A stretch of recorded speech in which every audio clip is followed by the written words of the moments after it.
Don't forget to subscribe my channel. Hang Duk Mana. Assalamualaikum, selamat datang lagi ke channel Hang Duk Mana. Mari kita dengar respon Datuk Kak Amir tentang isu apa? Kontrak Spenco merugikan negara, kata PMA Anwar Ibrahim. Saya baca detail sikit. Perdana Menteri menegaskan kontrak perolehan bagi membekal dan menguruskan kenderaan kerajaan yang dikendalikan oleh Spenco yang berhad merugikan negara. Okey, mari kita dengar penjelasan detail daripada Kak Amir. Dia akan tinggal komen macam biasa. Tentang jom pecah U yang kenyang. Ini adalah berikutan kenyataan yang amat berhormat Datuk Seri Anwar Ibrahim apabila beliau menyifatkan kontrak perolehan syarikat membekal dan menguruskan kenderaan kerajaan, itu Spenco Sdn Bhd, hanya merugikan negara, katanya. Perdana Menteri berkata beliau tahu kontrak terbabit juga tidak menyenangkan penjawat awam yang menggunakan kemudahan berkenaan. Sebab itu dalam ucapannya kepada warga di Kementerian Kewangan, Datuk Seri Anwar Ibrahim menyatakan semua saudara terbabit dalam penggunaan kemudahan Spenco, iaitu membekalkan kenderaan kerajaan. Dan tindakan serta sikap saya amat keras, katanya, terhadap Spenco sejak saya menjadi Menteri Kewangan dulu.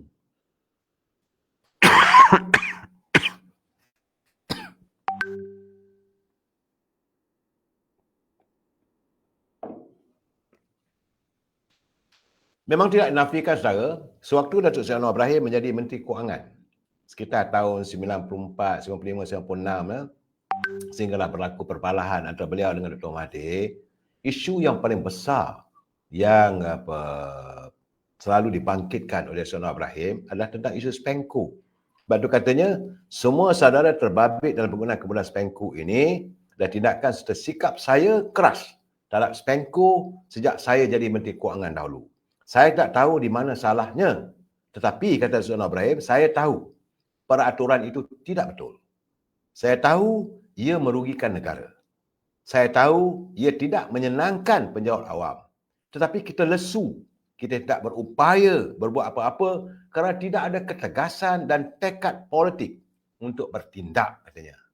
Jadi, sewaktu menyampaikan amanat bulanan dalam perhimpunan Perdana Menteri bersama warga Jabatan Perdana Menteri, beliau mengatakan bahawa sebelum ini Suruhanjaya Pencegahan Rasuah telah pun menyiasat syarikat yang memperoleh kontrak bekalan dan menguruskan kenderaan kerajaan. SPRM difahamkan sudah pun merakamkan keterangan beberapa orang saksi penting, termasuk daripada agensi kerajaan serta individu dari syarikat terbabit yang sebelum ini memperoleh kontrak membekal serta menguruskan fleet kenderaan kerajaan bernilai 4.5 bilion, saudara. Bukan 4.5 juta, 4.5 bilion ringgit. Malah, SPRM sendiri telah pun menyerbu kediaman dan syarikat ahli perniagaan berusia dalam lingkungan 70 tahun itu serta merampas dokumen berkaitan kewangan bagi membantu siasatan. Sebab itu, saya juga melihat kenyataan daripada SPRM yang begitu tegas. Katanya semua yang terbabit dalam membuat keputusan penganugerahan kontrak perolehan syarikat membekal dan menguruskan kenderaan kerajaan Spenco Sdn Bhd sejak syarikat berkenaan beroperasi pada 1990 akan dipanggil bagi membantu siasatan. Spenco menjadi syarikat tunggal yang memegang konsensi untuk membekal dan menyelenggara kenderaan kerajaan sejak 1993. Dan menurut Ketua Pesuruhjaya Suruhanjaya Pencegahan Rasuah Tan Sri Azam Baki, siasatan itu termasuklah Perdana Menteri dan Menteri Keuangan ketika tender sebut diberikan kepada Spenco.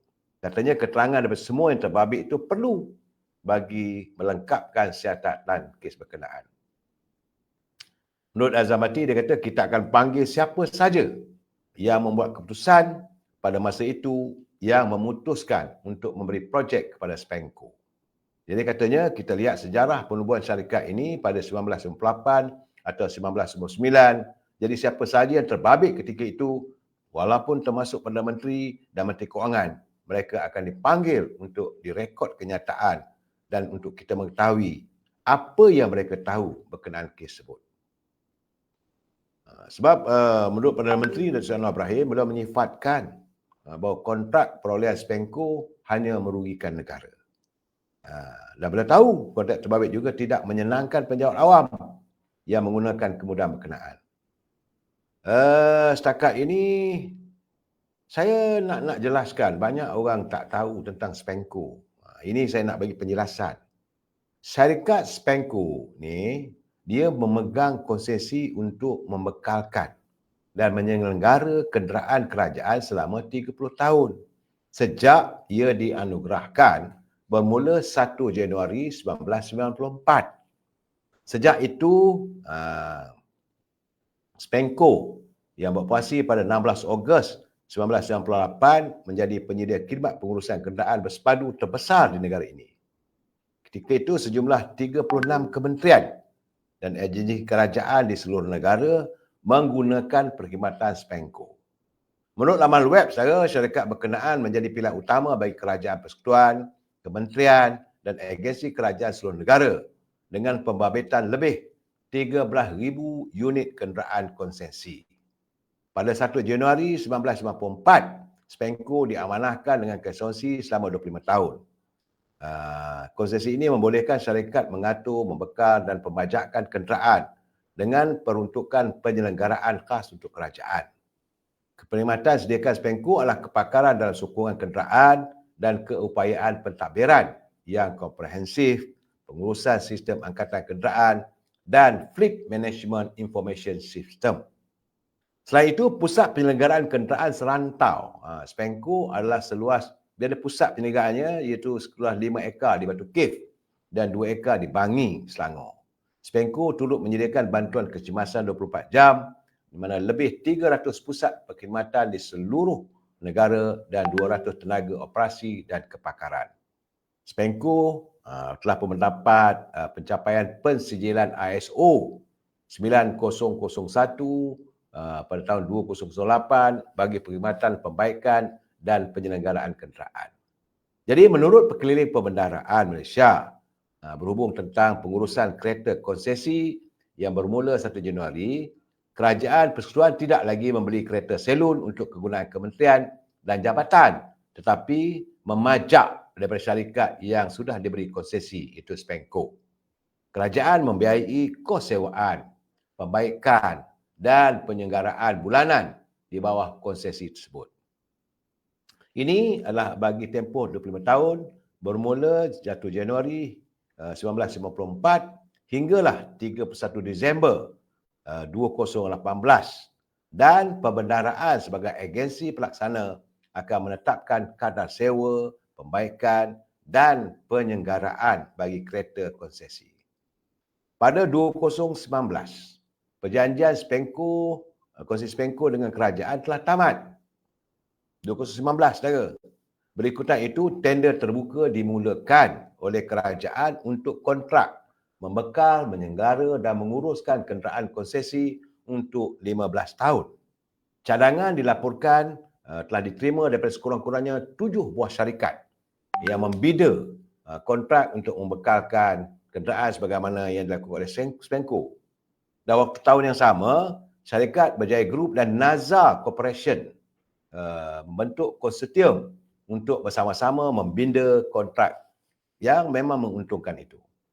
Pada Julai 2023, syarikat usaha-sama Kumpulan Berjaya dan Kumpulan Naza akhirnya telah pun memfailkan saman terhadap Kementerian Kewangan kerana menamatkan surat hasrat, itu letter of intent yang ditawarkan kepada usaha-sama kedua-dua syarikat tersebut untuk menguruskan pajakan kenderaan berkenaan. Artinya selepas 2019, bahawa tender atau kontrak itu telah pun letter of intent iaitu dicadangkan diberi kepada konsortium Berjaya dan Naza.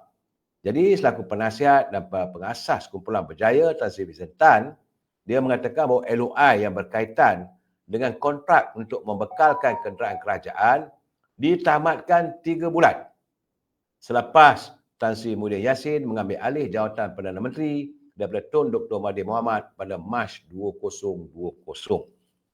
Menurut Tan Sri Muhyiddin, menurut Tan Sri Vincent Tan, dia kata kerajaan telah menamatkan perkhidmatan mereka dan memberikan semula kepada Spenco serta bersetuju untuk membelanjakan 700 juta lebih tinggi berbanding dengan bidaan joint venture antara syarikat Berjaya dan Nazar Motor.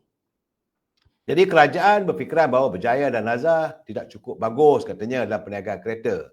Jadi sebab itulah kami telah pun memfailkan saman undang-undang terhadap Kementerian Kewangan berhubung perkara ini dan bersedia untuk ke mahkamah katanya.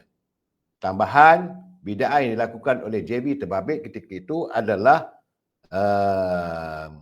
yang paling rendah dalam kalangan semua pembida. Dan ketika itu Nazar Motor memiliki 51% kepentingan dalam joint venture dan 49% oleh Berjaya. Kerajaan ketika itu membuat tender secara terbuka dengan meminta pihak berminat untuk mengemukakan permohonan cadangan mengenai konsesi berkenaan.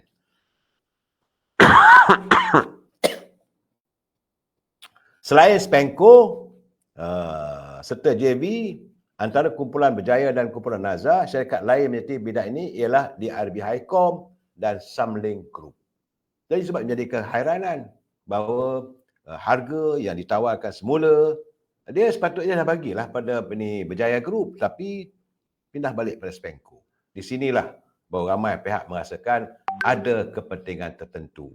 Yang selalu saya katakan, bila tongkang itu pecah, bila jong itu pecah, maka you yang kenyang. Sebab itu keadaan ini tidak menyenangkan hati Yang Berhormat Datuk Seri Anwar Ibrahim. Sebab beliau dari awal lagi cadangan untuk memberi pada Spenco, untuk mewujudkan dasar penguasaan kepada syarikat, penyediaan kenderaan kepada kaki tangan kerajaan ini, dia tak senang. Kerana jumlahnya begitu besar. Wang yang menggunakan dana kerajaan begitu tinggi. Dan kereta itu bukan milik kerajaan pun. Tak ada. Akhirnya kereta itu milik Spenco. Kalau kerajaan yang membeli, lain. Ini dasar tu yang ada permasalahan. Dan tambah-tambah lagi apabila Tan Sri Vincent Tan telah pun memfailkan saman yang amat memalukan dan menjengkelkan. Sama-sama lah kita tunggu usaha. Kita saya baca detail sedikit. Datuk Seri Ibrahim berkata, kenyataan itu bukan sesuatu yang baru kerana ia pernah disuarakannya ketika menjadi Menteri Kewangan sebelum ini. Faiz tidak tahu di mana salahnya, tapi saya tahu peraturan itu tidak betul. Saya tahu ia merugikan negara, katanya ketika berucap pada perhimpunan bulanan bersama warga Jabatan Perdana Menteri GPM di sini pada Isnin. Okey tuan-tuan, mari terus menyokong kajian perpaduan PMN Ibrahim. Assalamualaikum.